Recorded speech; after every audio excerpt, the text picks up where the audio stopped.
Le boulevard Général Jacques, des crevasses, des ornières, il y en a évidemment quelques-unes, d'autres ont été réparées. Rien de catastrophique à première vue, mais pour éviter que la situation n'empire, Bruxelles Mobilité devait normalement réasphalter une partie de l'artère. Un chantier reporté faute de moyens, et c'est loin d'être le seul. En 2022, 11 millions d'euros étaient consacrés à la réfection des artères régionales. En 2025, 4 millions seulement.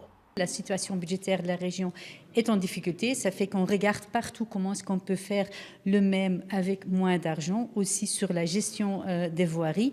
Évidemment, on assure qu'il n'y a pas de danger pour les utilisateurs, ni les voitures, ni les cyclistes. Il y a des interventions ponctuelles, mais des campagnes de réasphaltage façade à façade sont réduites pour faire en sorte qu'on peut trouver des économies. Or, selon la ministre, 10% des 800 km de voirie régionale devraient subir une réfection chaque année et un montant de 10 millions d'euros investis. On est donc loin du compte. Et cela inquiète certains parlementaires qui demandent que tout soit mis en œuvre pour éviter une dégradation accélérée de ces axes routiers et un surcoût à l'avenir.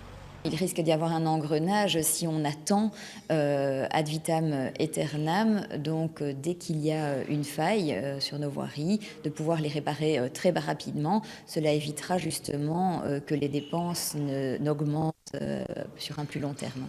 L'absence de gouvernement de plein exercice n'arrange évidemment pas les choses. Difficile dans ces conditions d'établir des perspectives budgétaires claires.